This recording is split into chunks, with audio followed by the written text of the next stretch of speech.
तुम अपनी आंखें बंद करो, मैं तुम्हारे लिए सोने का लॉकेट लेकर आया हूँ और अपने हाथों से तेरे गले में पहनाना चाहता हूँ।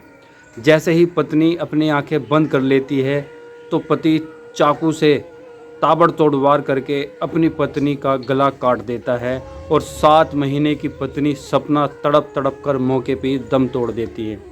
दोस्तों, ये दिल को झकोड़ देने वाली, दिल दहलाने वाली घटना है उत्तर प्रदेश के जिला मेरठ के गंगानगर क्षेत्र के अमेहड़ा गांव की, जहां 23 साल के पति रविशंकर ने अपनी पत्नी सपना की गला काटकर बड़ी बेरहमी के साथ हत्या कर दी।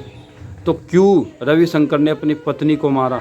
आखिर क्या वजह रही कि उसे अपनी पत्नी की हत्या करनी पड़ी? और इतना नहीं, हत्या करने के बाद वो खुद पुलिस को फ़ोन करता है कि मैंने अपनी पत्नी की हत्या कर दी, आकर उसकी डेड बॉडी को ले जाओ। दोस्तों, आज की क्राइम स्टोरी है उत्तर प्रदेश के ज़िला मेरठ के गंगानगर क्षेत्र के अमेहड़ा गांव की, जहां 30 साल के एक युवक जिसका नाम रविशंकर है, उसने अपनी पत्नी 7 महीने की प्रेग्नेंट पत्नी सपना की गला काटकर बड़ी बेरहमी के साथ दर्दनाक तरीके से हत्या कर दी। और हत्या करने की वजह सिर्फ इतनी है कि उसे अपनी पत्नी के कैरेक्टर पर शक था और इसी शक के चलते उसने क्या है अपनी पत्नी की जान ले ली। दरअसल दोस्तों, रविशंकर को ये लगता था कि उसकी पत्नी उसे धोखा दे रही है, किसी और से बात करती है। पिछले 7-8 महीने पहले उन दोनों की शादी होती है और शादी जैसे ही होती है उसकी पत्नी सपना प्रेग्नेंट होती है। लेकिन शादी के कुछ महीनों तक तो उनका रिश्ता ठीक ठाक चल रहा था, लेकिन बाद में शक के चलते दंपत्ति के बीच अक्सर क्या लड़ाई झगड़ा शुरू हो जाता है। और इसी कारण पिछले 5 महीने से रविशंकर की पत्नी सपना अपनी बहन के घर पे रह रही थी और वहाँ पे रहने के लिए पति रविशंकर उसको मना करता था। लेकिन दोनों के बीच झगड़ा होने के कारण क्या है, उसकी पत्नी सपना पिछले 5 महीने से क्या है अपनी बहन के घर पे रह रही थी। फिर 2 दिन पहले रविशंकर अपनी पत्नी को फ़ोन करता है और कहता है कि मुझे एक बहुत बुरा ख्वाब दिखा है, मेरा मन बेचैन है और मैं तुमसे मिलना चाहता हूँ, तुमसे बात करना चाहता हूँ। इसी के चलते रविशंकर अपनी पत्नी से मिलने के लिए पहुँच जाता है, उसके घर पे जाता है जहाँ पे वो रह रही थी।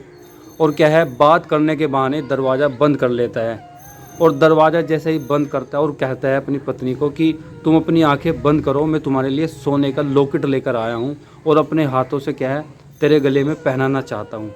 और पत्नी क्या है अपनी आंखें बंद कर लेती है और जैसे ही वो आंखें बंद करती तो पति पहले से अपनी पॉकेट में चाकू लेके रखा हुआ था और वो आंखें बंद करते ही उसके गले पे ताबड़तोड़ वार कर देता है और उसकी गला काट कर क्या है मौके पे ही हत्या करके पुलिस को फ़ोन करता है और कहता है कि मैंने अपनी पत्नी की हत्या कर दी है, आकर इसकी लाश को ले जाओ। दोस्तों, इस घटना ने क्या है पूरे क्षेत्र में दहशत का माहौल पैदा कर दिया है। बहुत ही दिल को झकोर और दिल दहलाने वाली ये घटना है बिल्कुल, कि कैसे अपनी ही पत्नी को अपनी हाथों से गला काटकर बहुत ही बेरहमी के से हत्या कर देता है रविशंकर।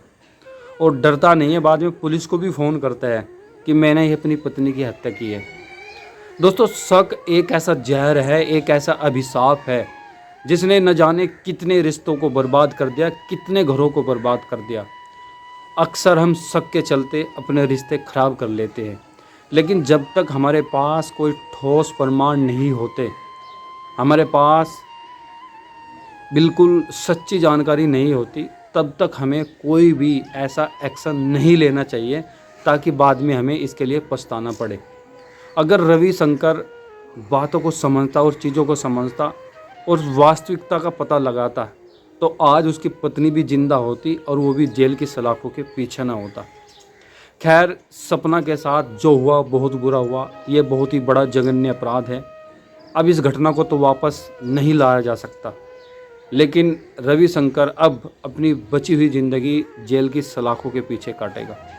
लेकिन सपना के घर वालों का तो यहाँ तक आरोप है कि उनकी बेटे की हत्या दहेज के लिए की गई है, इसमें शक की कोई वो नहीं थी।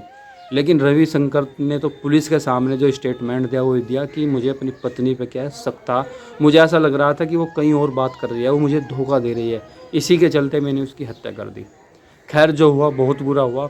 आप इस घटना के बारे में जो मेरठ के गंगानगर के अमेहड़ा गांव में हुई, इसके बारे में आप क्या प्रतिक्रिया देना चाहेंगे, कमेंट करके बताएं। और मेरे इस पेज को फॉलो भी करें। अगर आप ये वीडियो यूट्यूब पे देख रहे हैं तो क्या मुझे सब्सक्राइब भी करें, क्योंकि मैं हर रोज़ आपके लिए तमाम ऐसे ही क्राइम स्टोरी लाते रहता हूँ, ताकि आप जागरूक रहे, सतर्क रहे और चीज़ों को समझें कि कहीं आपके साथ कोई अनहोनी ना हो जाए। आप अपने आप को कैसे सेफ रख सकते हैं। तो दोस्तों बहुत बहुत शुक्रिया, थैंक यू सो मच।